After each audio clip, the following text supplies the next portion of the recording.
పరిశుద్ధుడైన మా దేవా, మీకు వందనాలు స్తోత్రాలు చెల్లిస్తూ ఉన్నాం. తిరిగి మరొక పర్యాయం మాకు ఇచ్చిన బైబిల్ తరగతిని బట్టి నీకు స్తోత్రాలు ప్రభా.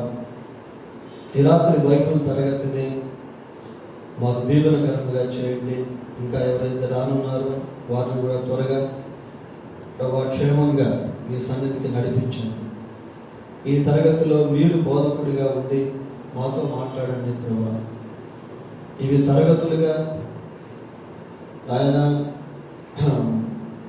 విద్యాపరమైనటువంటివిగా కాక మా జీవితంలో ఆధ్యాత్మిక నూతన ఉద్యోగానికి దారి తీసేటువంటి సమయములుగా తరుణములుగా దీన్ని చేయమని వేడుకుంటూ మా రక్షకుడైన యేసుక్రీస్తు పరిశుద్ధమైన నామములో ప్రార్థన చేస్తున్నాము తండ్రి, ఆమేన్. పిల్లగా దేవుని మహాకృప చేత మనం చిన్న గుంపులు అనేటువంటి అంశాన్ని ప్రారంభించుకున్నాం. ఈ చిన్న గుంపులు అనేటువంటి అంశంలో మొదటి పాఠం ఏదని చూసాము. చిన్న గుంపులు అనేటువంటి అంశంలో మొదటి పాఠం ఏంటి? చిన్న గుంపుల పనులు మరియు ప్రయోజనములు. దీనిపై వారం మనం చెప్పుకున్నాం. తర్వాత రెండవ పాఠము చిన్న గుంపుల నాయకత్వపు నియమములు. చిన్న గుంపుల నాయకత్వపు నియమములు. ఈ రెండవ పాఠము 93వ పేజీ నుండి 101వ పేజీ వరకు మనకు కనబడుతుంది.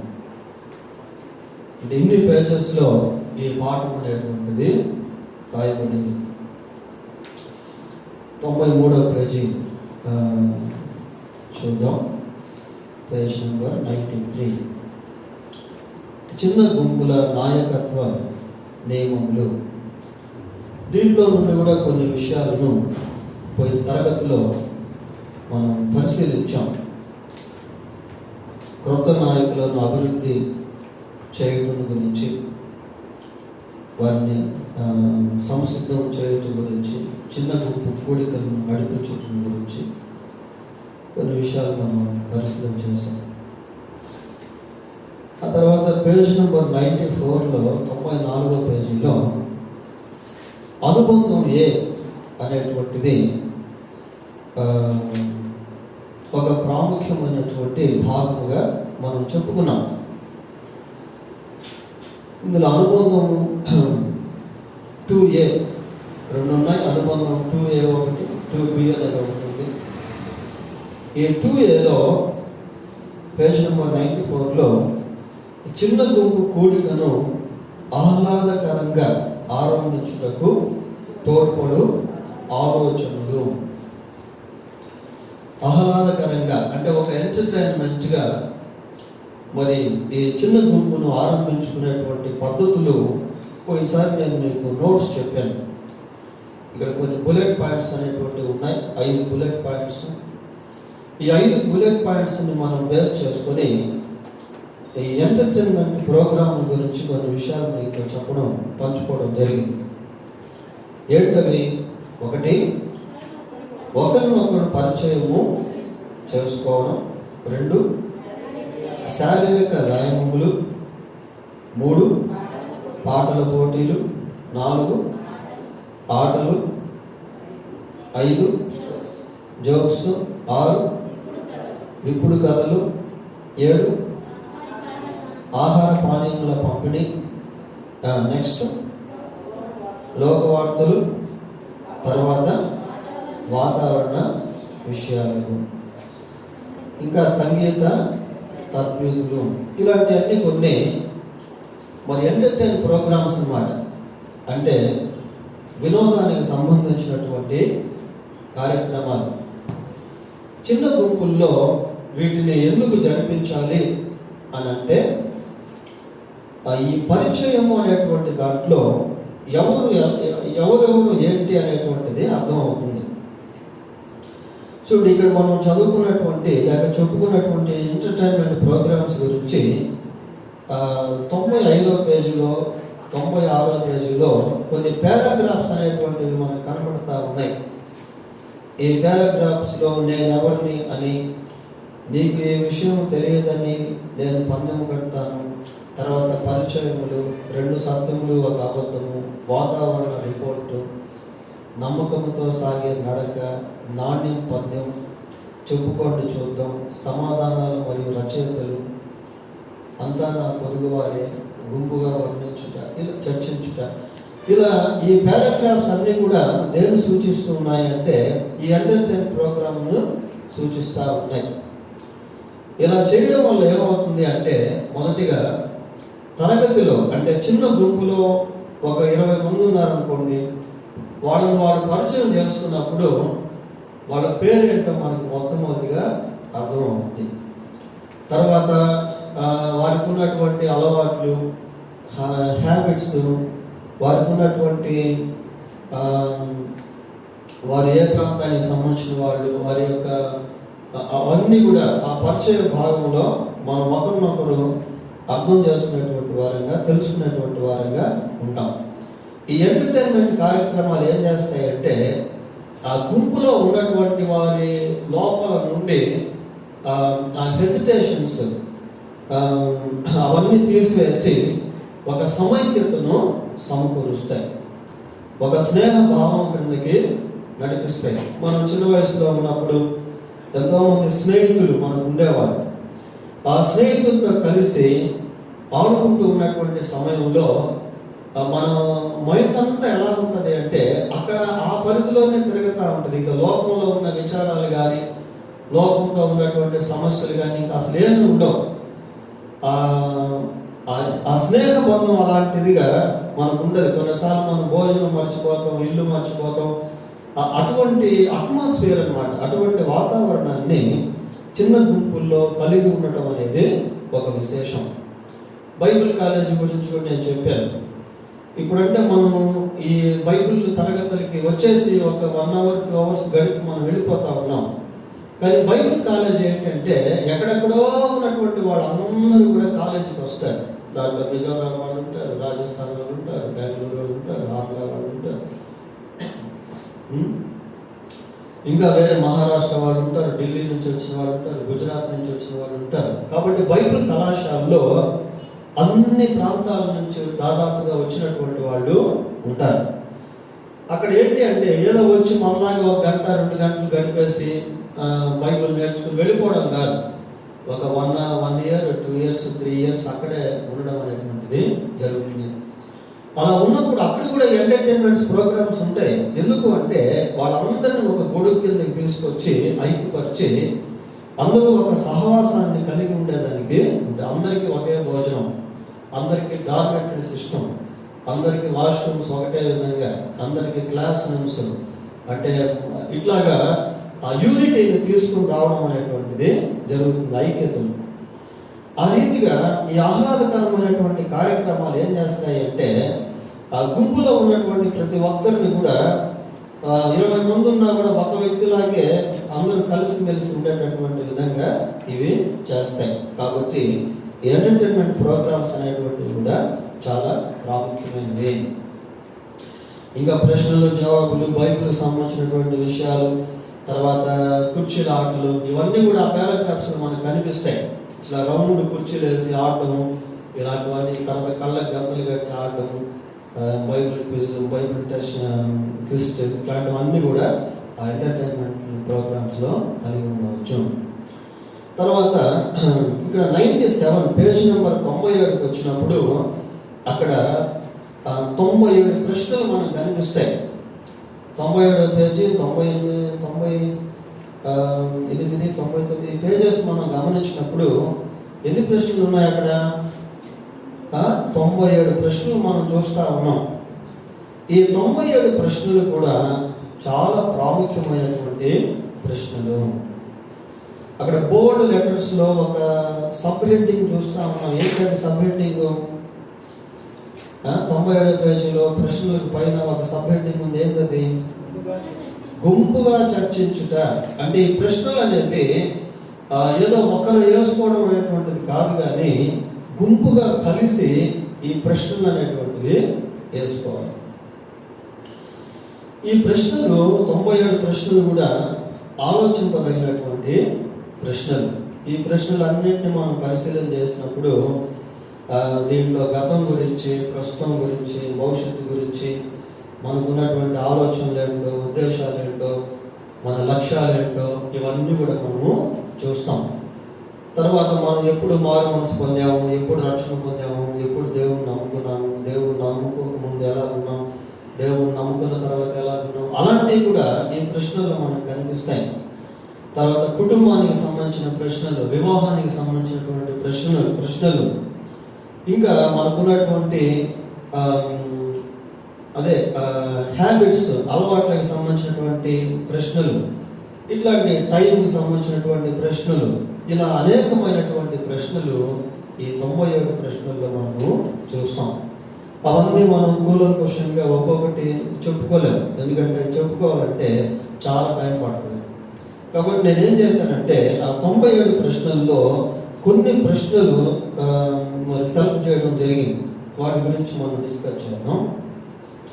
నేను చెప్పేటువంటి ప్రశ్నలకి మీరు రౌండ్ అప్ చేసుకోండి, లేదా ఒక గీతాన్ని కొట్టుకోండి. ఎందుకంటే ఇప్పుడు మనం చెప్పుకోబోయేటువంటి ప్రశ్నలు మనకెంతో దీవెనకరంగా ఉండేటువంటి, ఆలోచింపదగినటువంటి, ప్రయోజనకరంగా ఉండేటువంటి ప్రశ్నలు. ఇంకా అన్నీ కూడా మంచివే, కానీ కొన్ని మాత్రం సెలెక్ట్ చేయడం జరిగింది. దాన్ని ఒక్కొక్కటి మనం చెప్పుకుందాం. మొదటి ప్రశ్న 12వ వచనం చదవండి ఎవరైనా. 12వ వచనం, 12వ ప్రశ్న.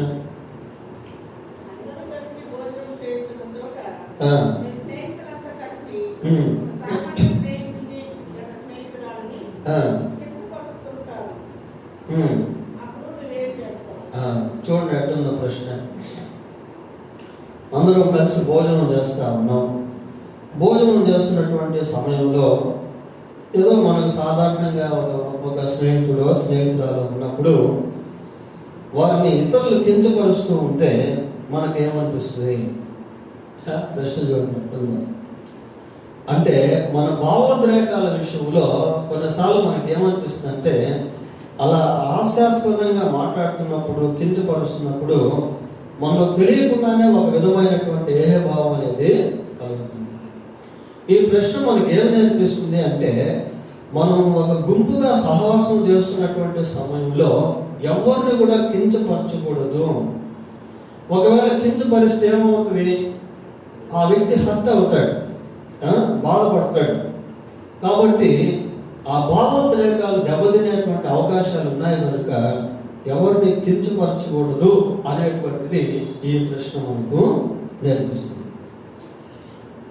13వ ప్రశ్న ఏముందో చూడండి, ఎవరైనా చదవండి. 13వ ప్రశ్న చాలా ఫన్నీగా ఉంటుంది. అది నీవు 1000 సంవత్సరాల వరకు జీవించగల సామర్థ్యము నిచ్చు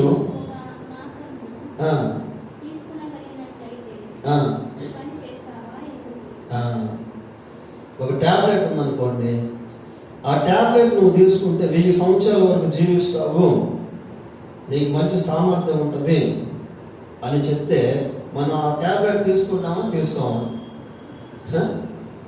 మనం 1000 సంవత్సరాలు బ్రతకాలని ఆశ ఉంటుందా? ఉంటుందా? ఉండదా? చెప్పండి. బైబిల్లో 1000 సంవత్సరాలు బ్రతికిన వాళ్ళు ఎవరున్నారు? ఎవరన్నా బ్రతికారు 1000 సంవత్సరాలు? ఎవరు లేదు. లాస్ట్ ఎక్కువ సంవత్సరాలు బ్రతికిన వ్యక్తి ఎవరు బైబిల్లో? ఏమా? మెతూషెలా ఎన్ని సంవత్సరాలు బ్రతికాడు? 969 సంవత్సరాలు బ్రతికాడు. అంటే హైయెస్ట్ రేంజ్ అనమాట అది. ఆదాము కూడా అన్ని సంవత్సరాలు బ్రతకలేదు. బైబిల్లో ఒకే వ్యక్తి మెతూషెలా 969 సంవత్సరాలు బ్రతికాడు. అంతకంటే ఎక్కువ బైబిల్ ఎవరు కూడా బ్రతకలేదు. సరే, ఇక్కడ ఫన్నీకి వచ్చేది ఏంటి అంటే, ఒక టాబ్లెట్ వేసుకుంటే మనం 1000 సంవత్సరాలు బ్రతకదాం అనిపిస్తే, తెలిస్తే అటువంటి సామర్థ్యం ఉంది అని అంటే మనం దాన్ని వేసుకుంటామా వేసుకోమా? వేసుకోవాలనిపిస్తుంది. నిజంగా కదా, మనకి ఎక్కువ సంవత్సరాలు బ్రతకాలనే సహజంగా ఎవరికైనా కోరిక అనేది ఉంటుంది. ఇట్లాంటి క్వశ్చన్స్ అన్నమాట. నెక్స్ట్ 15వ ప్రశ్న ఏముందో చదవండి.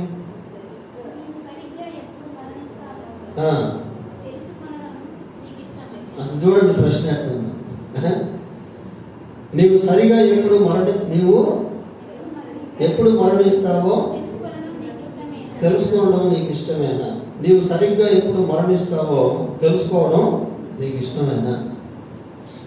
మనకి ఇష్టం ఉంటుందా? కరెక్ట్గా పలానా రోజు నేను చనిపోతాను అనేది మనం ఇష్టపడతామా?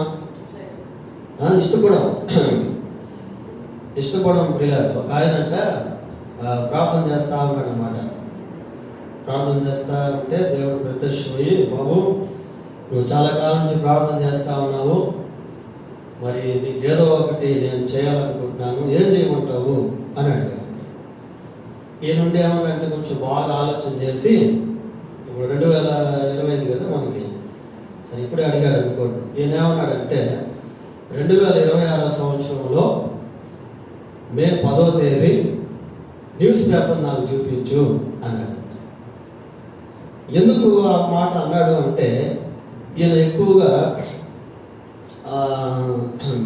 డబ్బులు కడుతూ ఉంటాడు అనమాట.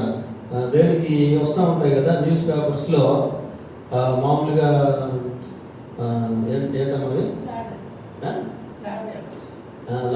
లాటరీ వస్తూ ఉంటాయి. తర్వాత స్టాక్ మార్కెట్స్ అనమాట, షేర్లు కడతా ఉంటాడు అనమాట. బాగా అట్లా షేర్లు కట్టి బాగా డబ్బు సంపాదించాడు, ఇంకా సంపాదించాలనుకుంటా ఉన్నాడు. కాబట్టి మే 10వ తేదీ ఏ షేర్ మార్కెట్ ఎక్కువగా ఉంటుందో ముందే తెలుసుకుంటే దాంట్లో డబ్బులన్నీ పెట్టేసేయవచ్చు. కాబట్టి అప్పుడు నేను బాగా కోటేశ్వరుని అయిపోతాను అని చెప్పి అనుకున్నాడు అనమాట. అనుకొని 2026 సంవత్సరం మే 10వ తేదీ పేపరు నాకు చూపించు దేవా అని చెప్పి అడిగాడు. సరే అని చెప్పి మరి దేవుడు అన్నాడు కాబట్టి, సరే బాబు ఇది చూడు 2026 సంవత్సరం మే 10వ తేదీ పేపర్ అని చెప్పి చూపించాడు. చూపిస్తామంటే నేను పేపర్ చూస్తామంటే ఏ షేర్ మార్కెట్లో ఎంత బాగా అభివృద్ధి చెంది దాంట్లో పెట్టేస్తుంది, కోర్టు తీసుకెళ్ళి అని చెప్పి చూస్తూ ఉన్నాడు. అన్నీ చదువుతా ఉన్నాడు. చాలా సంతోషంగా ఉంది.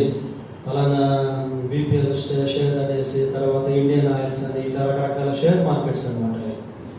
దాంట్లో ఇన్వెస్ట్మెంట్ పెట్టుకుంటే బాగా డబ్బులు వస్తాయని చెప్పి, మ్యూచువల్ ఫండ్స్ ఇట్లాంటివి అని చెప్పి అనుకొని చూస్తామంటే అన్నీ బాగా చూశాడు. దీనికి కట్టేస్తాను, దానికి 2 కోట్లు వేస్తుంది, దీనికి 3 కోట్లు వేస్తుంది, దీనికి 1 కోటి వేస్తుంది, అన్ని క్యాలిక్యులేషన్ చేసుకుంటా ఉన్నాడు. నేను ఇంకా 10 కోట్లు నేను కోటీశ్వరుని అయిపోతానని చెప్పి క్యాలిక్యులేట్ చేసుకుంటా ఆ పేపర్ అంతా చూసి ఇంకా మూసేసే టైంలో ఆయనకు ఒక ఫోటో కనిపిస్తాము. ఏం ఫోటో ఇదంటే ఆయన చనిపోయినటువంటి ఫోటో కూడా దాంట్లో వేసింది. అర్థమైంది? ప్రథమ వర్ధంతి అని ఫోటో, ప్రథమ వర్ధంతి అని పేరు పెట్టి కింద ఆయన ఫోటో వేసి, పలానా వ్యక్తి పలానా టైంలో జన్మించాడు, పలానా టైంలో మరణించాడు అనే ఫోటో చూసినాక కమ్ముతున్నాడు. అరే నేను ఏదో సంపాదించాలి, ఏదో సాధించాలి అనుకున్నాను, కానీ 2025 సంవత్సరం మే 10వ తేదీ కంతా నేను ఉండను, కాబట్టి నేను చనిపోయి ఉంటాను అప్పటికే, కాబట్టి నా ఫోటో ఇక్కడ వేశాను అని చెప్పి డబ్బు మీద ఉన్నటువంటి ఆశను వదిలేసుకున్నాడు.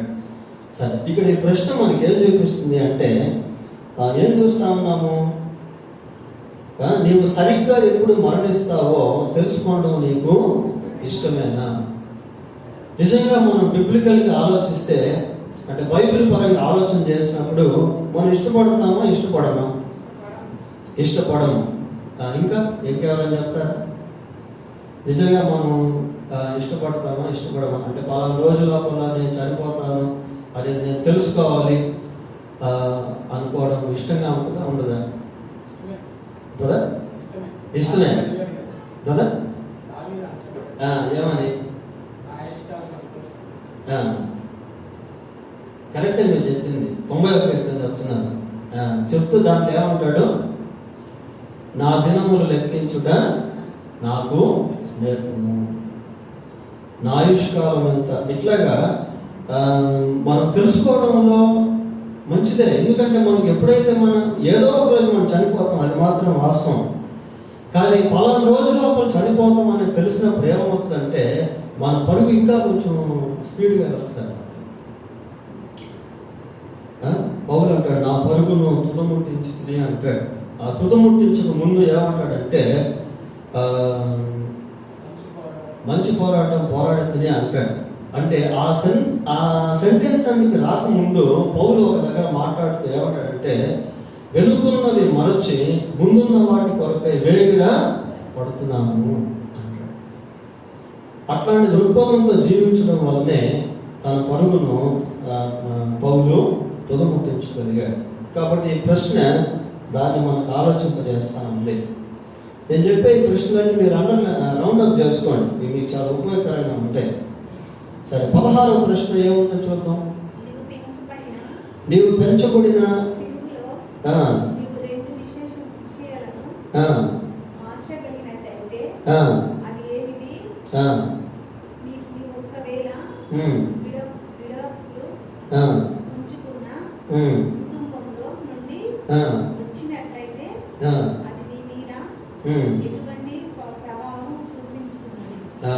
ఇక్కడ ఒక ప్రశ్న మనం చూస్తా ఉన్నాం. ఏంటి అంటే, నీవు పెంచబడిన తీరులో నీవు 2 విషయాలను మార్చగలిగినట్లయితే అవి ఏమిటి? నీవు ఒకవేళ విడాకులు పుచ్చుకున్న కుటుంబంలో నుండి వచ్చినట్లయితే అది నీ మీద ఎటువంటి ప్రభావము చూపించింది? కుటుంబ జీవితం అన్నమాట. కుటుంబ జీవితంలో సమస్యలు వచ్చి ఒకవేళ డైవర్స్ అయితే దాని ప్రభావం ఎలా ఉంటుంది అనేది ప్రశ్న. కొన్నిసార్లు మన కుటుంబ జీవితంలో కొన్ని తొందరపాటు నిర్ణయాలు ఏం చేస్తాయంటే కుటుంబాన్ని విచ్ఛిన్నం చేస్తాయి. విచ్ఛిన్నం చేసి ఎన్నో కష్టాలు బాధలు అనుభవించిన తర్వాత మళ్ళీ ఏమనిపిస్తుంది అంటే, అరే నేను అనవసరంగా నా కుటుంబాన్ని పాడు చేసుకున్నాను, అనవసరంగా నా భార్యకు విడాకులు ఇచ్చాను, నా భర్తకు విడాకులు ఇచ్చాను అని బాధపడేటువంటి వాళ్ళు ఉంటారు. అంటే ఈ ప్రశ్న మనల్ని దేనికి జ్ఞాపకం చేస్తుంది అంటే, ఒక నష్టం జరగక ముందు దాన్ని ప్రొటెక్ట్ చేసుకునే దాన్ని జ్ఞాపకం చేస్తాం. కుటుంబ జీవితంలో ఆ ఎడబాటు అనేటువంటిది వచ్చిన తర్వాత బాధపడటం కంటే రాకముందే జాగ్రత్త పడటము మేలు అని అది జ్ఞాపకం చేస్తాము. 17వ ప్రశ్న చదవండి. 17వ ప్రశ్న, మీ బంధువులలో నీకు ఎక్కువ ఇష్టమైన వారెవరు, ఎందుకు? చూడండి, ఇది బంధువుల గురించి ఆలోచించే ప్రశ్న. మీ బంధువుల్లో నీకు ఎక్కువ ఇష్టమైన వారెవరు, మరి ఎందుకు వారంటే అంత ఇష్టము? చూడండి, ఒక చిన్న గుంపులో ఇలాంటి ప్రశ్నలు ఏం చేస్తాయంటే మన మనస్సును మన హృదయాన్ని అది ఎక్స్పాండ్ చేస్తుంది. బంధువుల గురించి ఆలోచించాలి. అలా బంధువులు అంటే మనం కొన్నిసార్లు ఇష్టపడతాం, ఎందుకంటే వాళ్ళు ఏదైనా సమయాల్లో మనకి ఏదైనా సహాయపడినట్లయితే ఫైనాన్షియల్గా, ఇట్లాంటి సమయంలో వాళ్ళు మనం ఎంతగానో జ్ఞాపకం చేసుకుంటూ ఉంటాం. ఈ యొక్క గ్రూప్ డిస్కషన్లో ఇలా మనం ఆలోచన చేస్తూ ఉన్నప్పుడు గుంపుతో మనం పంచుకుంటున్నటువంటి సమయంలో మన మనసు ఎలా ఉంటుందంటే అనేక ప్రాంతాలను సందర్శిస్తున్నట్టుగానే ఉంటుంది. ఇప్పుడు వరకు అంటే ఈ ప్రశ్నల జాబితాను మనం పరిశీలిస్తున్నాము. 97వ పేజీ నుండి 97వ పేజీ నుండి 99వ పేజీ వరకు 97 ప్రశ్నలు ఉన్నాయి. ఈ 97 ప్రశ్నల్లో అన్నీ మనం టచ్ చేయట్లేదు, కానీ కొన్ని మాత్రమే మనం పరిశీలిస్తున్నాం. ఆ పరిశీలించేటువంటి ప్రక్రియలో 12వ ప్రశ్న, 13వ ప్రశ్న, 15వ ప్రశ్న, 16వ ప్రశ్న, 17వ ప్రశ్న, ఈ ప్రశ్నలు ఇప్పటి వరకు మనం చూసాం. నెక్స్ట్ 18వ ప్రశ్న మీరు అండర్లైన్ ఇది రౌండప్ చేసుకోండి, అవి మీకు ఎంతో ఉపయోగకరంగా ఉంటాయి. సరే, 18వ ప్రశ్న ఏంటి? నీ బాల్యంలో నీవు మీ నాన్నగారితో గడిపినది నీవు మరవలేనంతగా నీకు ఇష్టమైన సమయము ఏది? అలాగే మీ అమ్మతో. చూడండి ఎట్లా ఉంది ప్రశ్న, ఎంత బాగుంది కదా ప్రశ్న. అంటే మన బాల్యకాలంలో మన అమ్మతో కానీ నాన్నతో కానీ గడిపినటువంటి మరవలేనటువంటి సమయం ఏంటి? ఉన్నాయా అటువంటి అనుభవాలు? అంటే చిన్న వయసులో తల్లి విషయంలో, తండ్రి విషయంలో మనం గడిపినటువంటి సమయాలు, రకరకాల అనుభవాలు. నాకు బాగా గుర్తుండి, నేను చిన్న వయసులో ఉన్నప్పుడు మా నాన్నగారు అప్పుడు బ్రతికే ఉన్నారు. నాకు అసలు అప్పుడు మాటలు వచ్చేది కాదు, అప్పుడప్పుడే మాటలు వస్తూ ఉన్నాయి. ఆయన ఏమనేవాడు అంటే, నేను బొద్దున అనేవాడిని. ఆయన అనేవాడు, బొద్దున కాదు బాబు, ప్రొద్దున అను అనేవాడు. నేను మళ్ళీ నాకు నోరు తిరగదనమాట, బొద్దున అనేవాడు. మా నాన్న ప్రొద్దున అనేది నేర్పించాడు. నా చిన్న వయసులోనే మా నాన్న చనిపోయాడు. చాలా బాధ కలుగుతూ ఉంటుంది అప్పుడప్పుడు అనుకుంటా ఉంటే, చిన్న వయసులోనే. అట్లా మా అమ్మతో కూడా ఎన్నో అనుభవాలు నాకున్నాయి. అట్లా మన తల్లిదండ్రులతో ఉన్నటువంటి అనుభవాలను మనం జ్ఞాపకం చేసుకుంటూ ఉన్నప్పుడు, ఒకవేళ వాడు బ్రతికే ఉన్నట్లయితే వాళ్ళ మీద ఒక విధమైన ఆప్యాయత అనేటువంటిది మనకు కలగదు. కాబట్టి ఈ ప్రశ్న చాలా మంచి ప్రశ్న. బాల్య దినాల్లో మరి తల్లితో గడిపినటువంటి సమయం, తండ్రితో గడిపినటువంటి సమయం, ఆ మధుర క్షణాలు, ఆ మధుర అనుభవాలు మన ఇతరులతో పంచుకుంటున్నప్పుడు మనకెంతో అది ఆహ్లాదకరంగా, సంతోషకరంగా ఉంటుంది. 19వ ప్రశ్న చూద్దాం. 19వ ప్రశ్న ఏముందో చదవండి ఎవరైనా. నీకు యేసు అవసరమనే గ్రహింపు కలుగు పరిస్థితికి తీసుకురావడానికి దేవుడు ఎవరిని వాడుకున్నాడు? అర్థమైందా ప్రశ్న?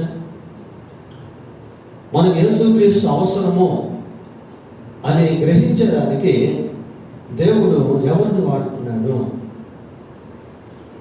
పాస్టర్ గారినా, లేకపోతే ఒక విశ్వాసన, లేకపోతే ఏదో ఒక పాటన, లేకపోతే వాక్యాన్న, దేవుడు ఎవరిని వాడుకున్నాడు? మనం యేసు ప్రభు దగ్గరికి వచ్చేదానికి, లేక యేసుక్రీస్తు నందు విశ్వాసం ఉంచేదానికి దేవుడు ఎవరిని వాడుకున్నాడు? ఫర్ ఎగ్జాంపుల్, మనం యోహాను సువార్త 4వ అధ్యాయం గమనించినప్పుడు, అక్కడ సమయంలో అనేక మంది యేసు ప్రభు నందు విశ్వాసం ఉంచుతారు. వాళ్ళ దగ్గరికి వెళ్ళి, అయ్యా మీరు యేసు ప్రభు నందు విశ్వాసం ఉంచారు కదా, మరి ఆ యేసు ప్రభు యొక్క గ్రహింపులోనికి మిమ్మల్ని నడిపించింది ఎవరు అంటే వాళ్ళు ఏమంటారు? సమరస్త్రీ అంటారు. అట్లా మన జీవితంలో ఎవరి వలన మనం ప్రభు దగ్గరికి రాగలిగాము అని చెప్తారా ఎవరైనా? ఇద్దరు ముగ్గురు చెప్పండి. మీ అమ్మమ్మ గారి ద్వారా ప్రభు దగ్గరికి వచ్చారు. బ్రదర్స్లో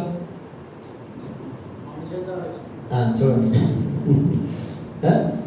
మరి కుమారి సిస్టర్ ఆ దినాలు ఎంతో ప్రార్థన, ఎంతో కన్నీరు. అప్పుడు సమయాల పేరు మారమనిసి మనలేదు, లోక సంబంధంగా ఉండేది. అట్లా ఒక particular person God has used to bring, ఆయన దగ్గరికి దేవుడు తీసుకొచ్చేదానికి కొంతమంది ప్రత్యేకంగా దేవుడు వాడుకుంటారు. వాళ్ళు ఎప్పుడు మనం మర్చిపోవద్దు. నా జీవితంలో కూడా ప్రభు దగ్గరికి నేను వచ్చేదానికి దేవుడు అనేక మందిని వాడుకున్నాడు. వాళ్ళలో ఒక వ్యక్తి నాకు బాగా పరిచయిస్తాడు అనమాట. అతను నన్ను ఎప్పుడు ఫాలో అప్ చేసి నా మంచి చెడ్డలు తెలుసుకుంటా ఉండేవాడు. నన్ను దేవుళ్ళలోకి నడిపించాడు. నేను ఆత్మీయ బంధువుల గురించి ప్రార్థన చేసేటువంటి టైంలో ఫస్ట్ అతని పేరే పెట్టి నేను ప్రార్థన చేస్తాను. చూడండి, అటువంటి వారిని మనం ఎప్పుడు కూడా మర్చిపోకూడదు. కనుక ఈ ప్రశ్న మనకి ఏం జ్ఞాపకం చేస్తుంది అంటే, ప్రభు దగ్గరికి మనం ఎవరైతే నడిపించారో వాళ్ళని మనము ఎప్పుడు కూడా జ్ఞాపకం చేసుకోవాలి, వారి కోసము ప్రార్థన చేయాలి, వారికి ఏదైనా మనం చేయగలిగిన హెల్ప్ కూడా చేయాలి అనేటువంటిది ఈ ప్రశ్నలోంచి మనము నేర్చుకోవచ్చు. ఆ తర్వాత 20వ ప్రశ్న చదవండి. ఇప్పుడు నేను చెప్తున్న ఈ ప్రశ్నలన్నీ కూడా సెలెక్టెడ్ క్వశ్చన్స్ అన్నమాట. ఇంకా చాలా ఉన్నాయి, కానీ మనం అన్ని చెప్పుకోలేం కాబట్టి కొన్ని నేను సెలెక్ట్ చేశాను. ఆ సెలెక్ట్ చేసినటువంటి వాటిని మనం చెప్పుకుంటా ఉన్నాం. 20వ ప్రశ్న, బైబిల్లోని ఒక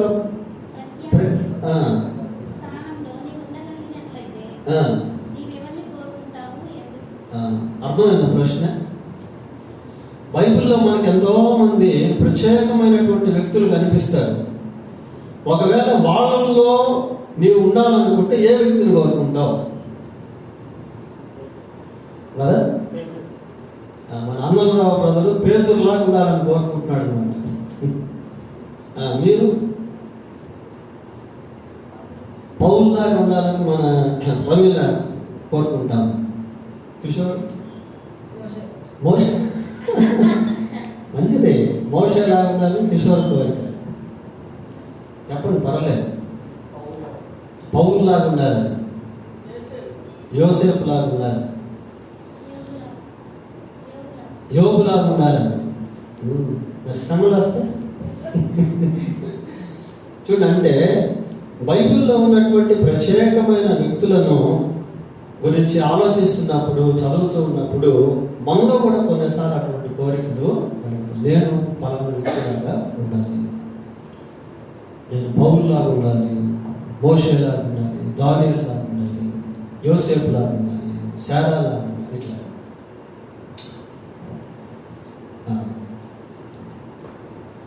21వ ప్రశ్న.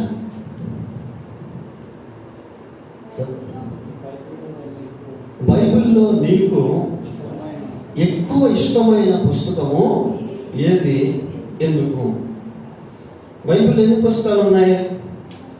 66 పుస్తకాలు ఉన్నాయి. ఈ 66 పుస్తకాల్లో మనకంటూ ఒక ఫేవరెట్ బుక్ అన్నమాట. నీకు ఇష్టమైన పుస్తకం ఏది అంటే ఏ పుస్తకం ఇష్టపడతారు? కీర్తనలు బ్రదర్, 150 కీర్తనలు అంటే పెద్ద పుస్తకం అన్నమాట. సామెతలు 31 అధ్యాయాలు, నెలంతా చదువుతుంది. ఆదికాండం 50 అధ్యాయాలు. ఆదికాండంలో దేవుని యొక్క సృష్టి, మానవుని యొక్క సృష్టి, ఎవ్రీథింగ్ ఇస్తే. నెక్స్ట్ బ్రదర్ సాల్మన్ గారు. బైబిల్ బ్రదర్కి అన్ని పుస్తకాలు ఇష్టం, పాస్ట్ గారు కాబట్టి. ఎందుకు? ఇప్పుడు అభిత సామెతలు అనేది ఎందుకు? వారు జ్ఞానం గురించి, వాటి విజ్డమ్. ప్రార్థన గురించి బ్రదరు. మీరు ఆదికాండం దేని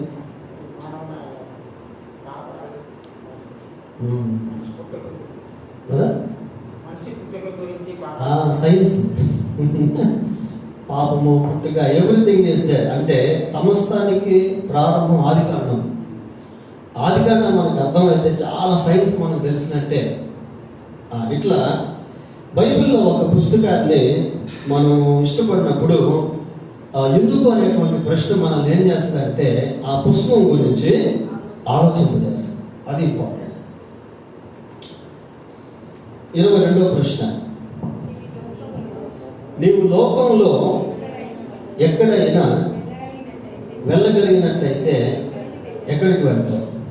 ఒక మంచి ఆఫర్ అన్నమాట. ఎవరైనా మీ దగ్గరికి వచ్చి, లేదా ఒక ప్రైమ్ మినిస్టర్, ప్రధానమంత్రి వచ్చి, అయ్యా నువ్వు ఎక్కడికి వెళ్ళినా లోకంలో నీకు ఫ్రీ ఆఫ్ కాస్ట్ కింద పంపిస్తాను, మరి ఎక్కడికి వెళ్తాం అన్నాడు అనుకోండి. ఎక్కడికి వెళ్తాం అనుకుంటాం? నేను అదే అనుకుంటున్నాను. ఎక్కడికి వెళ్దాం అనుకుంటున్నాము? యెరూషలేముకి వెళ్ళాలని మనం ఎక్కువ శాతం ఇష్టపడతాం. ఎందుకంటే యెరూషలేములో యేసు ప్రభువు జన్మించారు, ఆయన మరణించారు, ఆయన తిరిగాడు, ఆయన ప్రబోధన చేశారు. అక్కడ ఎన్నో చూడాల్సినటువంటి విజిటింగ్ ప్లేసెస్ అనేటువంటివి ఉన్నాయి. కాబట్టి ఎక్కువ శాతం ఒక క్రైస్తవుడిగా, ఒక విశ్వాసిగా మన యొక్క డిజైర్ ఏంటి అంటే we want to see Jerusalem, యెరూషలేం మనం చూడాలని కోరుకుంటాం. ఒక ఎంటర్టైన్మెంట్ అన్నమాట. ఇట్లాగే మనం ఆ గ్రూప్ డిస్కషన్ చేసుకున్నప్పుడు ఈ ప్రశ్నలు మనకు ఎంతగానో సహాయపడతాయి. పోతే 25వ ప్రశ్నకు వెళ్దాం. 25వ ప్రశ్న ఏముందో చూడండి.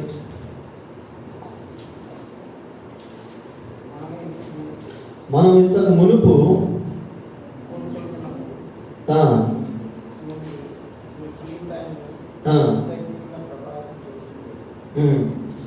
మనం ఇంతకు మునుపు కూడుకొనినప్పుడు నుండి నీ జీవితాన్ని అత్యధికముగా ప్రభావితము చేసింది ఎవరు? అంటే ఒక గుంపుగా సమకూడుతూ ఉన్నాం.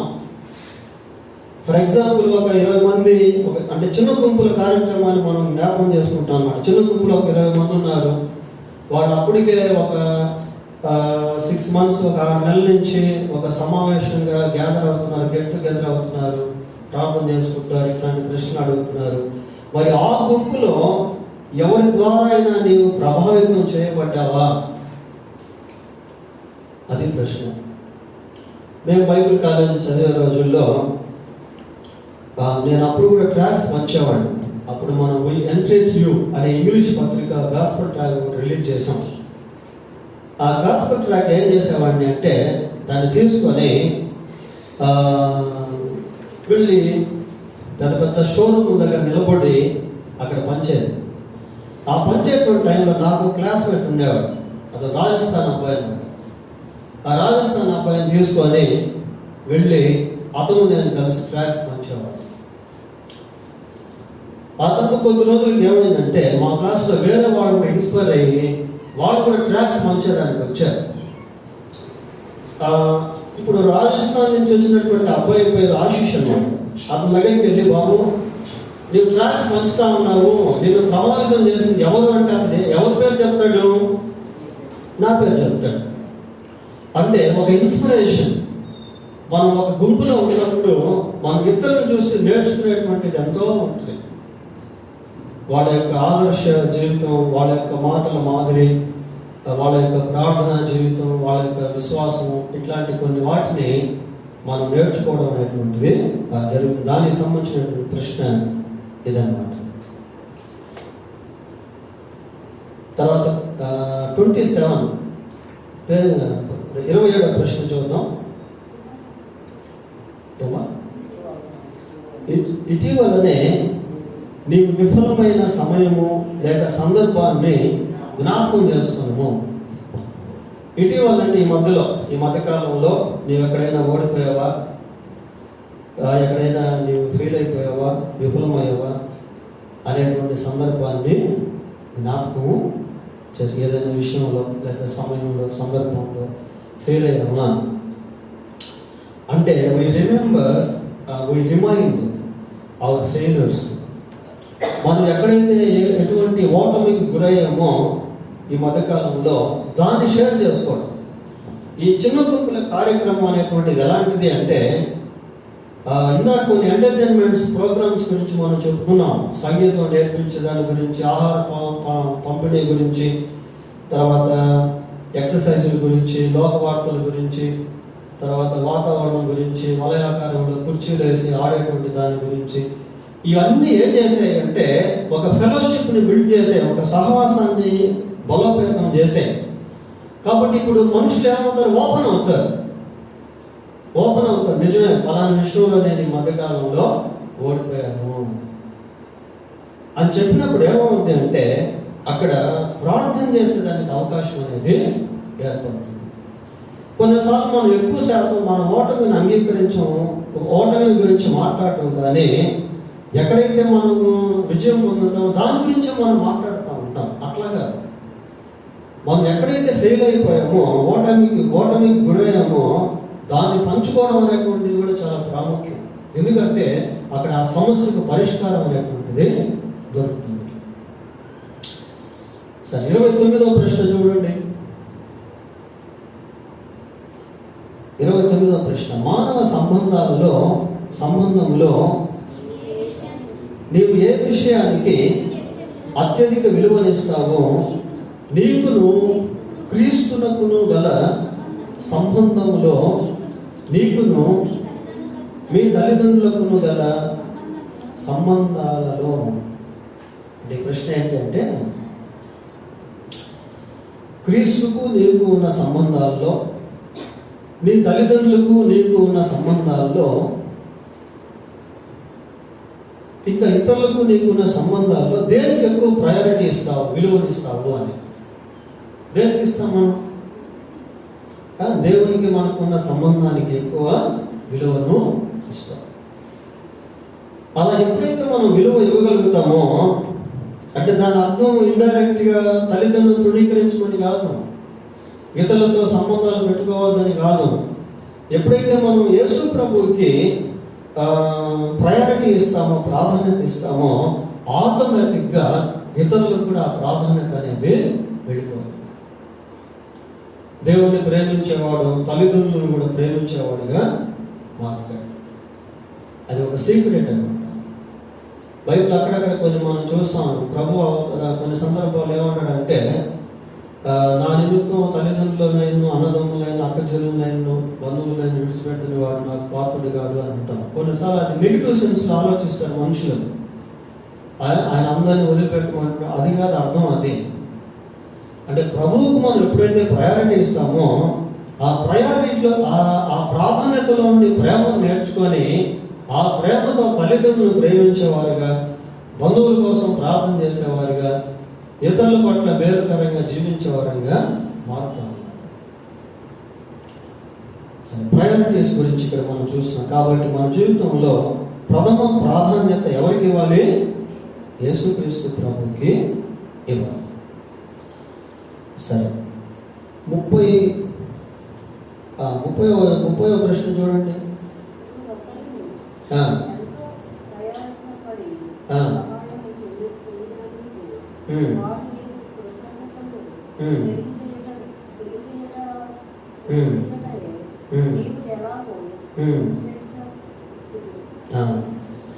ప్రశ్న ఏంటంటే, మనం ఎవరికైనా ఎంతో కష్టపడి సహాయం చేస్తాము, వాళ్ళు ఒకవేళ కృతజ్ఞత చెప్పకపోతే, కృతజ్ఞతలుగా లేకపోతే వాళ్ళ పట్ల మన స్పందన ఎలా ఉంటుంది? మనం ఎవరికైనా హెల్ప్ చేస్తాం, వాళ్ళు కనీసం థ్యాంక్స్ కూడా చెప్పలేరు.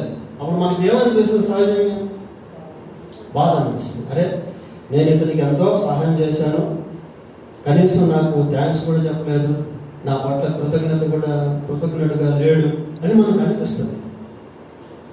అటువంటి సమయంలో మన భావోద్రేకాలు ఎలా ఉన్నాయి అనేటువంటిది ఈ ప్రశ్న. అంటే వాడు థ్యాంక్స్ మనకు చెప్పినా చెప్పకపోయినా మన తరపు నుండి మనం చేయాల్సింది మనము చేస్తాము. ఇవన్నీ మనకి ప్రశ్నలు అనేక పాఠాలు, మోరల్ ఎథిక్స్, నైతిక సంబంధమైనటువంటి వాటిని నేర్పిస్తాయి. 31వ ప్రశ్న చదవండి. ఏముందో? ఒక దినములో నీకు ఎక్కువగా ప్రీతికరమైన సమయం ఏది? మనకు దినంలో 24 గంటలు ఉన్నాయి. 24 గంటల్లో మనం ఎక్కువ ఇష్టపడే సమయం ఏంటి?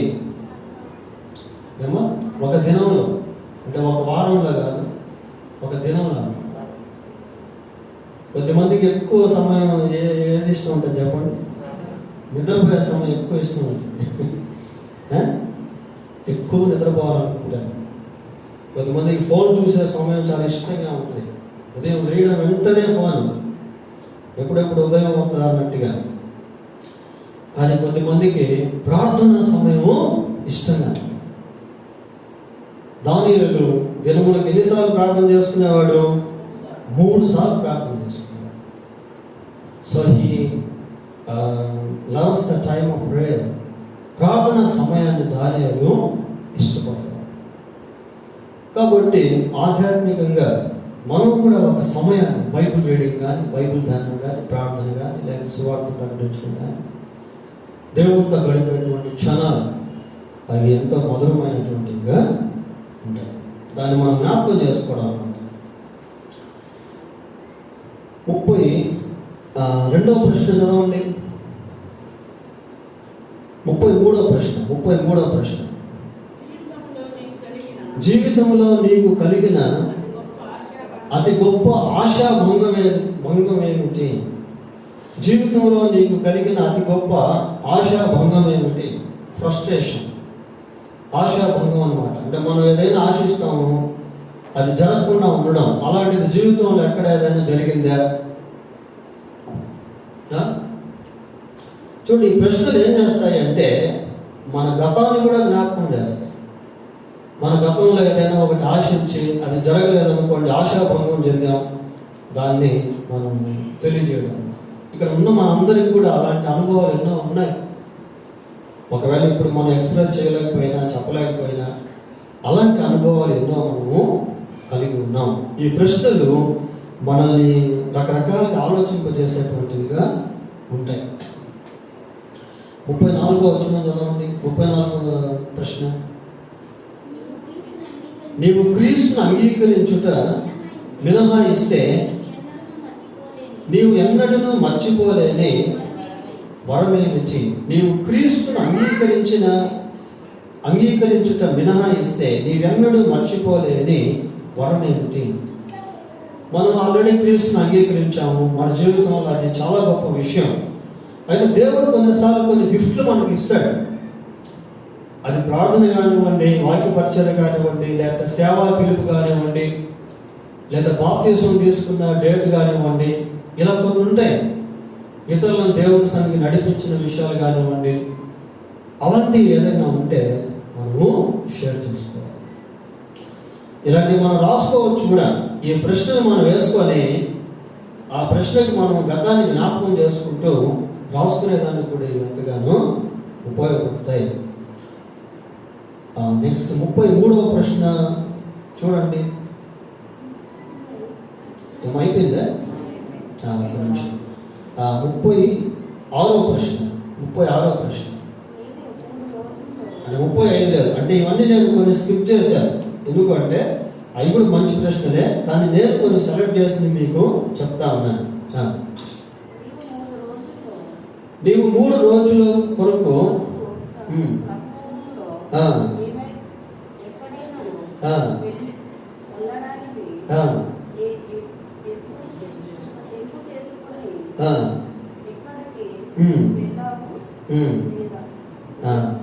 నీకు 3 రోజులు అవకాశం ఇచ్చి ప్రపంచంలో ఎక్కడికైనా నీవు 3 రోజుల్లో వెళ్ళి రావచ్చు అని అంటే మనం ఎక్కడికి వెళ్తాం? ఇందాక సిమిలర్కి వచ్చినమాట. ఇది అట్లాంటిది మళ్ళీ ఇక్కడ చూస్తాము. ఒక 3 days టైం ఇచ్చి ఈ 3 రోజుల్లో నీవు ప్రపంచంలో ఎక్కడికైనా వెళ్ళి రావచ్చు అనే అవకాశం వచ్చింది అనుకోండి, మనం దేన్ని సెలెక్ట్ చేసుకుంటాం? దేన్ని సెలెక్ట్ చేసుకుందాం? We are given 3 days to go wherever we want throughout the world. ప్రపంచం అంతట్లో ఎక్కడికైనా మనం వెళ్ళేదానికి ఒక 3 రోజులు మనకు అవకాశం ఇచ్చారు, ఫ్రీ ఆఫ్ కాస్ట్ అన్నమాట. మనం ఏది కోరుకుంటాం? చూడండి, కొన్ని డిజైర్స్ అట్లా ఉంటాయి, కొన్ని ఆపర్చునిటీస్ అట్లా ఉంటాయి. అట్లాంటి ప్రశ్న అన్నమాట. నెక్స్ట్ 37వ ప్రశ్న. నీవు మీ దేశంలో చదవండి.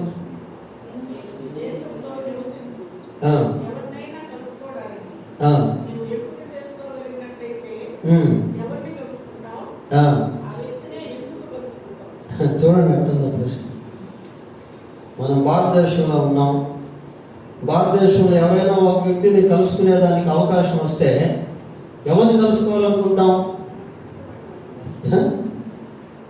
ఎవరిని కలుసుకోవాలనుకుంటాం? చెప్పండి. ఒక అవకాశం వచ్చింది, ముఖ్యమంత్రిని కలుసుకోమనో, ప్రధానమంత్రిని కలుసుకోమనో, లేకపోతే ఇంకెవరిని కలుసుకోమనో అవకాశం ఇచ్చారు. మనం ఏం చేస్తాం? ఎవరో ఒకరిని కలుసుకునేదానికి ఇష్టపడతాం. లేదా పెద్ద దేవుని సేవకుడు, ఫర్ ఎగ్జాంపుల్ దేశంలో పెద్ద సేవకుడు ఉన్నాడు అనుకోండి, ఆ సేవకుని కలిసేదానికి అవకాశం లేదు, కానీ మనకు అవకాశం వచ్చిన వెంటనే ఆ సేవకునికి వెళ్ళి ప్రార్థన చేసుకుంటాం మనం. అట్లాంటి ప్రశ్న అన్నమాట. నెక్స్ట్ 38వ ప్రశ్న. నీవు ప్రపంచంలో ఎక్కడైనా జీవించడానికి ఎంపిక చేసుకోగలిగినట్లయితే ఎక్కడ జీవిస్తావు, ఎందుకు? ఈ ప్రశ్న ఏంటంటే మనం పూర్తిగా టోటల్గా మనం ఉన్న ప్రాంతాన్ని వదిలేసి ప్రపంచంలో బాబు ఎక్కడైనా జీవించవు, ఒక ఏరియా సెలెక్ట్ చేసుకో, నీవు అక్కడికి వెళ్ళి ఎప్పుడు ఆడ జీవించే అవకాశం ఇచ్చారనుకోండి, ఏ ప్రదేశం సెలెక్ట్ చేసుకుంటారు? ఏమదా? మంచి సిటీలు చాలా ఉన్నాయి కదా. అమెరికా. మనకి వేరే దేశానికి వెళ్ళి మనకు ఆ సెర్చ్ వచ్చేస్తుంది, ఫ్రీడమ్ వచ్చింది.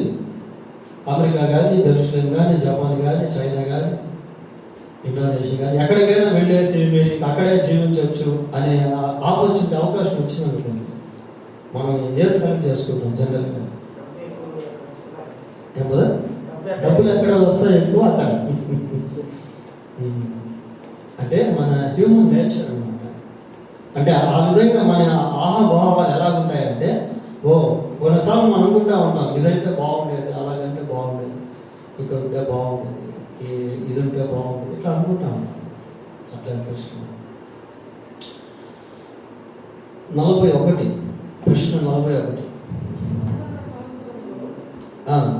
నీ ముందున్న సంవత్సరంలో నీవు సాధించాలనుకొనుచున్న కొన్ని లక్ష్యములు ఏమైనా. చాలా ఇంపార్టెంట్ వచ్చింది. ఫర్ ఎగ్జాంపుల్ 2026 ఉంది. ఈ 26 అనేటువంటిది ఇంకా మనం అడుగు పెట్టలేదు, కానీ setting some goals for coming year, రాబోయేటువంటి ఆ 2026 ఇయర్ కొరకు కొన్ని లక్ష్యాలు పెట్టుకోవడం. ఇది కూడా చాలా మంచి ప్రశ్న. నెక్స్ట్ వచ్చేసి 42వ ప్రశ్న చదవండి. నీ తల్లిదండ్రులు ఎవరు? వారు ఏం చేస్తుంటారు? వారి విషయంలో నీవు చేయదలుచుకున్న మార్పు ఏమై ఉన్నది? తల్లిదండ్రుల గురించిన ప్రశ్న. చూడండి, తల్లిదండ్రుల గురించి ఆలోచించేదానికి ఒక మంచి అవకాశం. మన తల్లిదండ్రులు ఎవరు? వాళ్ళు ఏం చేస్తూ ఉంటారు? వాళ్ళ విషయంలో ఏదైనా ఒక మార్పు, ఒక పని చేసేది ఏం చేస్తాం? Thinking about our parents. Next 43వ ప్రశ్న. నీవు నీ వృత్తిని మరొక పర్యాయము ఎంపిక చేసుకునగలిగినట్లయితే నువ్వేం చేస్తావు? అర్థమైన ప్రశ్న. మనం ఒక వృత్తిని ఎంపిక చేసుకున్నాం, అది మనకి నచ్చడం లేదు, కానీ దాంట్లోనే కొనసాగుతూ ఉన్నాం. మళ్ళీ ఒక అవకాశం వచ్చింది. ఏం అవకాశం అంటే, సరే ఇదిగో 10 పనులు పెడుతున్నాను ఎదుట, నీకు ఏది కావాలో కోరుకో అంటే మనం దేన్ని కోరుకుంటాం? ఇప్పుడు సమయాలు పెరుగుతున్నారు, ఆయన క్యాంటీన్లో జాబ్ చేస్తున్నారు. ఇంకో 10 పనులు పెట్టేసి ఆయన ముందర, బ్రదర్ ఇదిగో 10 పనులు ఉన్నాయి, మీరు దేన్ని కోరుకుంటారు? నాకు తెలిసి బ్రదర్ క్యాంటీన్ అయితే కోరుకుంటారు. ఇంకో పనిని కోరుకుంటాడు. ఎందుకు అంటే, కొన్నిసార్లు మనకు ఆ పని నచ్చకపోయినా కూడా ఇంకా విధి లేక గత్యంతరం లేక చేస్తూ ఉంటాం. అటువంటి సమయంలో కొన్ని పనులు మనకు ఆఫర్ ఇచ్చారనుకోండి, వెంటనే మనం ఏం చేస్తామంటే ఇంకొక పనిని మనం కోరుకుంటాం. అట్లా షేరింగ్. ప్రశ్న 44. నీ ప్రపంచంలోనే చదవం.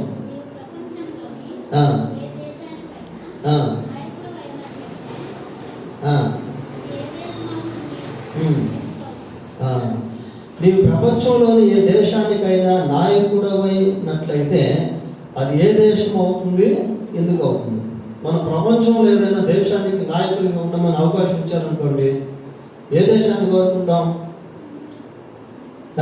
నీకు ఒక లీడర్షిప్ ఇచ్చారు, ఒక పదవి ఇచ్చారు, ఇగో ఇన్ని దేశాలు ఉన్నాయి నీ ఎదుట, నువ్వు ఏ దేశానికి నీకు నాయకత్వం కావాలంటే ఆ దేశంలో ఇస్తాం అన్నాం అనుకోండి, మనుషులు ఏ దేశాన్ని కోరుకుంటారు? అమెరికానైనా? చాలా వరకు అమెరికా. ఎందుకంటే అమెరికా మంచి రిచెస్ట్ కంట్రీ కాబట్టి నాకు దీంట్లో అయితే నాయకత్వం ఉంటే బాగుంటుంది. అట్లా. నెక్స్ట్ ప్రశ్న ఏంటి అంటే 46వ ప్రశ్న చదవండి. 2 వారాల పాటు ఉంది కదా, చదవండి.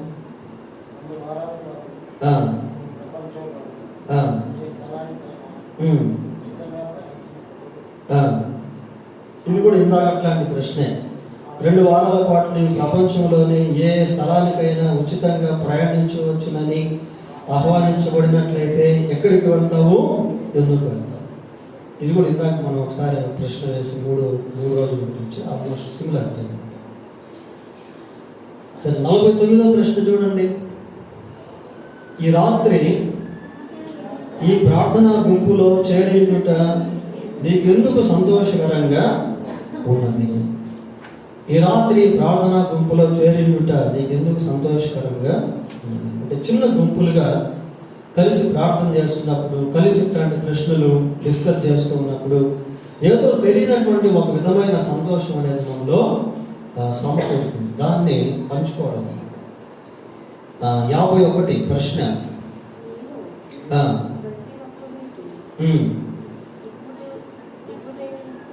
1,00,000 రూపాయలు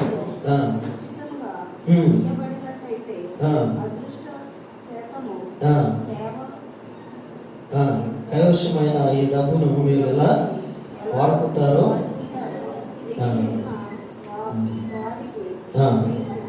చాలు. అర్థమైన ప్రశ్న. 1,00,000 రూపాయలు ఇస్తాం మీకు, మీరేం చేస్తారంటే ఏం చేస్తారు? 1,00,000 రూపాయలు ఉచితంగా ఇవ్వబడినట్లయితే ఆ డబ్బును మీరు ఎలా వాడుకుంటారు? ఉచితంగా 1,00,000 రూపాయలు ఇస్తామంటే వెంటనే డబ్బులు తీసుకొని దేనికి వాడతాము? అది ప్రశ్న. సో ఎంటర్టైన్మెంట్ ప్రశ్నలు అనమాట. అంటే ఇలా ప్రశ్నలు వేయడం వల్ల ఆ చిన్న గుంపు అనేటువంటిది ఎలా ఉంటుంది అంటే ఒక మంచి సహవాసం అనేది ఎదుగుతుంది. ఒక విధమైనటువంటి సహవాసం అనేటువంటిది బిల్డ్ అవుతుంది. ఈ ప్రశ్నలన్నీ అట్లాంటి దానికి తీసుకెళ్తాయి. 52వ ప్రశ్న చూడండి.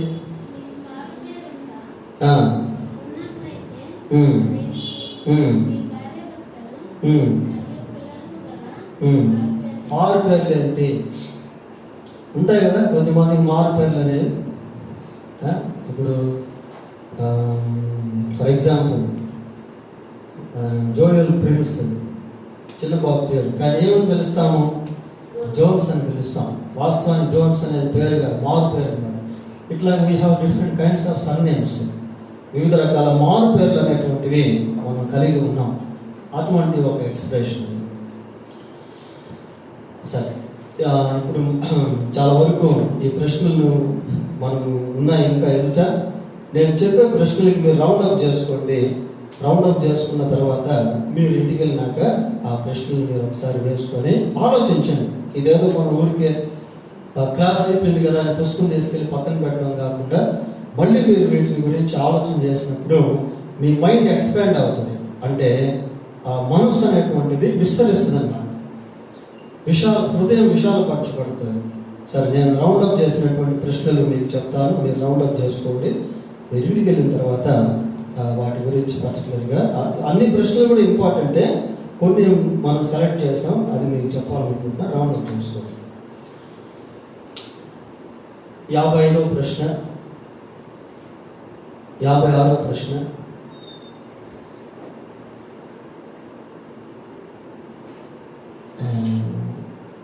53వ ప్రశ్న, 58వ ప్రశ్న, 59, 60, 62, 65, 66, 67, 68, 69, 70, 71, 72, 75, 76, 78, 80, 82, 83, 84,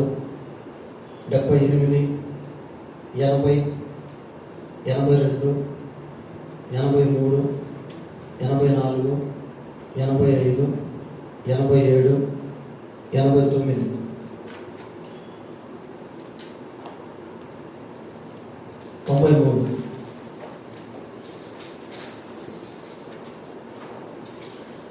ఈ రౌండప్ చేసుకున్నటువంటి ప్రశ్నలు మీరు ఏం చేస్తారంటే ఇంటి దగ్గర ఉన్నప్పుడు ఒకసారి ఖాళీ టైంలో ప్రశాంతంగా ఈ ప్రశ్నలు మీరు ఒకసారి వేసుకోండి. ఈ ప్రశ్నలు అనేటువంటివి ఏం చేస్తాయంటే మన గతాన్ని, ప్రస్తుతాన్ని, భవిష్యత్తును ఆలోచింపజేస్తాయి. మన కుటుంబ జీవితాన్ని ఆలోచింపజేస్తాయి. మన సంఘ సహవాసాన్ని ఆలోచింపజేస్తాయి. దేవుని పరిచర్యను గురించి ఆలోచింపజేస్తాయి. పరలోకముల గురించి ఆలోచింపజేస్తాయి. మరణముల గురించి ఆలోచింపజేస్తాయి. ఇంకా భవిష్యత్తులోని లక్ష్యాలను గురించి ఆలోచింపజేస్తాయి. ఇంకా అనేకమైనటువంటి విషయాలను ఆలోచింపజేస్తాయి పిల్లలు. కాబట్టి ప్రశ్నలు అనేటువంటివి చాలా ప్రాముఖ్యమైనవి. మీరు ఇంటి దగ్గర ఉన్నప్పుడు ఆ ప్రశ్నలు అనేటువంటి ఒకసారి జ్ఞాపకం చేసుకోండి. వీలైతే ఒక బుక్ పెట్టుకొని ఆ ప్రశ్న రాసుకొని ఆ ప్రశ్నకి జవాబు రాసుకోండి. అప్పుడు మీకు ఏమనిపిస్తుంది అంటే అసలు ఏంటి నా జీవితం ఇలా ఉందే, ఇలా ఉండాలి కదా అన్నట్టు మీకు తలంపులు వస్తాయి. దాన్ని కూడా మనము సాల్వ్ చేసుకోవచ్చు. దాని ప్రకారం మనం ప్రీ ప్లాన్ చేసుకోవచ్చు మన లైఫ్ గురించి. ఇకపోతే అనుబంధం 2B అనేటువంటిది ఉంది. ఇది దేవుని చిత్తం అయితే వచ్చే తరగతిలో మనం ధ్యానం చేద్దాం. ఈ అనుబంధం 2B అనేటువంటిది కూడా చాలా ప్రాముఖ్యమైనటువంటిది. ఇందులో 1, 2, 3, 4 భాగాలు ఉన్నాయి. 1 సహవాసము, 2 ఆరాధన, 3 ఆధ్యాత్మిక క్షేమాభివృద్ధి, 4 సువార్థీకరణ. చాలా అద్భుతమైనటువంటి పోర్షన్ ఇది, భాగము. దేవుని చిత్తం అయితే వచ్చే తరగతిలో దీన్ని మనం ధ్యానించాలి. దేవుడి తన వాక్యాన్ని దీవించినగాక ప్రార్థన చేసుకున్నాం.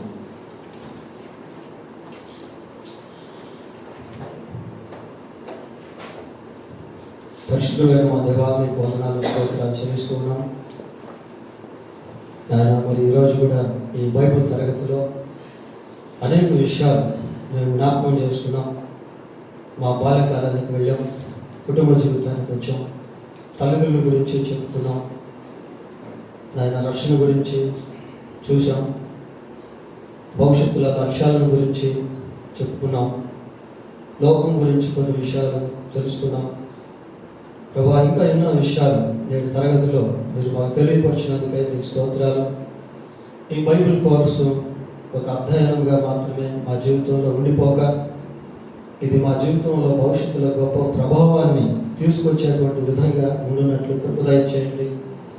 మమ్మల్ని బలపరచండి, నాయకులుగా చేయండి, చిన్న గుంపుల సహవాసాలు కట్టుకునేటువంటి వారుగా చేయండి.